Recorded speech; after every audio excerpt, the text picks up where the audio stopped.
Being an HR professional आपको talent acquisition तो करना ही पड़ता होगा और टैलेंट एक्विजिशन के साथ साथ आपको आपके मैनेजर्स को रिपोर्ट भी देना होता था। लाइक जॉइनिंग रिपोर्ट, कितने लोग ज्वाइन किए इस महीने, या फिर द एट्रिशन या फिर बैकआउट्स कितने हुए। तो डू यू नो कि उसमें क्या क्या पॉइंटर्स रखना ज़रूरी होता है while making any TA report.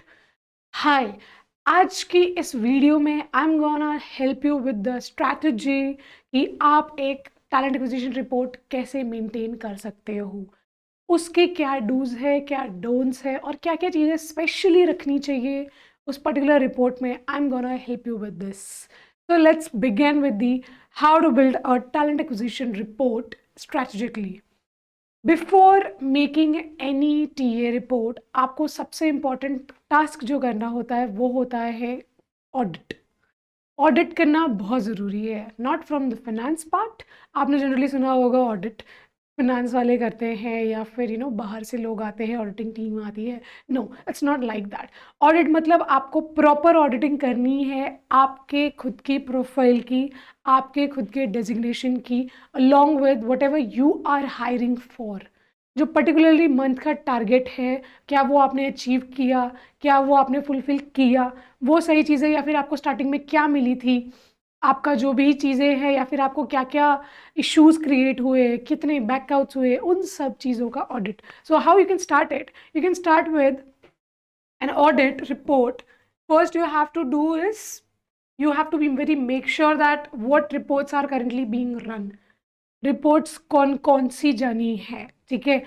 TA report हो, जॉइनिंग रिपोर्ट हो, बैकआउट्स की रिपोर्ट हो, आपको पूरा नॉलेज होना चाहिए कि कौन कौन सी रिपोर्ट्स जानी है, एट व्हाट टाइम इंटरवल्स, कितने कितने इंटरवल्स पे जानी होती है। जनरली व्हाट वी डू और what is the best time I am gonna help you with.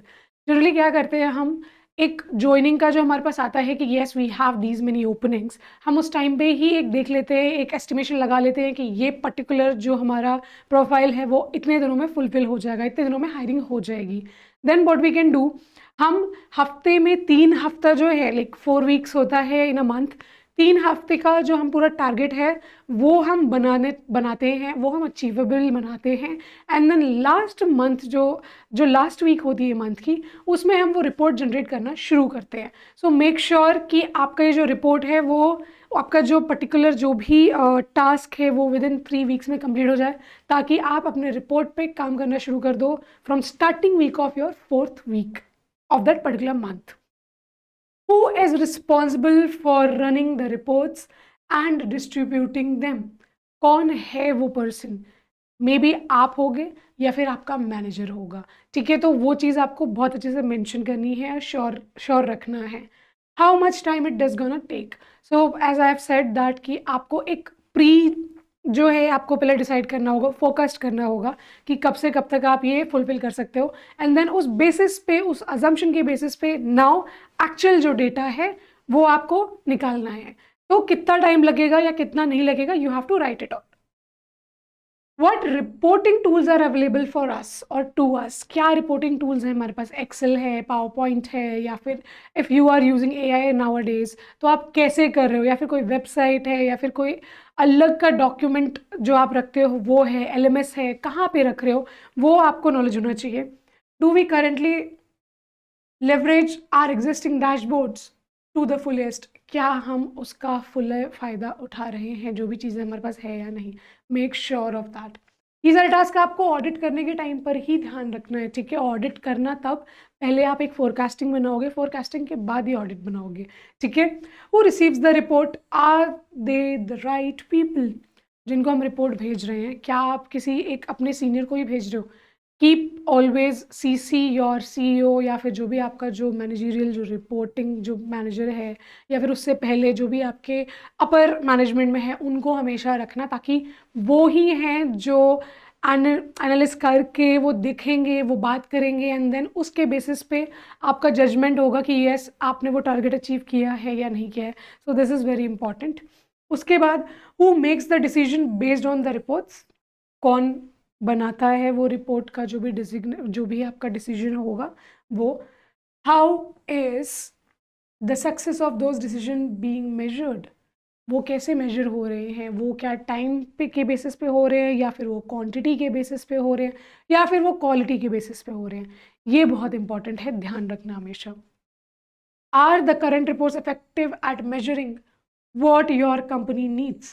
जिस तरीके से हम रिपोर्ट को मेजर कर रहे हैं, क्या वो हमारा जो बेसिक गोल है कंपनी का, जो विजन है, क्या वो फुलफिल कर पा रहा है या नहीं कर पा रहा है? ये बहुत इंपॉर्टेंट है, ये हमेशा याद रखना। Is there information missing that would help with decision making? Identify the gaps.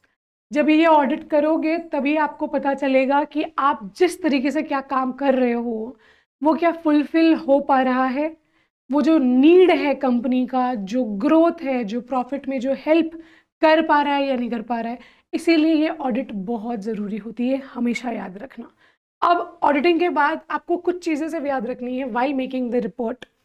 पहला होगा अंडरस्टैंड योर बिजनेस गोल्स। आपका बिजनेस गोल्स क्या है वो आपको बहुत अच्छे से पता होना चाहिए, उसी के बेसिस पे अपना टारगेट सेट कीजिए। Always ensure you have a clear data, exact data जो भी आपको आपके काम के लिए चाहिए हमेशा। ठीक है, डिटरमाइन केपीआईज और सेट बेंचमार्क। आप इस लेवल पे आपने ये हायरिंग की थी, अब आपको नेक्स्ट लेवल अपग्रेड ही करना है हमेशा, कभी आप डाउनफॉल पे नहीं जाओगे, अदरवाइज आपकी कंपनी का प्रॉफिट नहीं होगा। Establish a reporting Cadence. हमेशा याद रखना ये चीज़, अगर आपने ये चीज़ें भूले तो शायद आपका जो एक रिपोर्ट बनाने का जो तरीका है वो चीज़ शायद मिसप्लेस हो जाएगी। Set a dashboard and iterate it. Always measuring points जो है वो हमेशा आपको लिखने पड़ेंगे, वो चीज़ें आपको देखनी पड़ेंगी। और हमेशा याद रखना ऑडिट से पहले एक फोरकास्ट आपको बनाना पड़ेगा, एक ऐसा बनाना पड़ेगा कि यस हम ये चीज़ें अचीव कर सकते हैं और ये चीज़ें अचीवेबल नहीं है।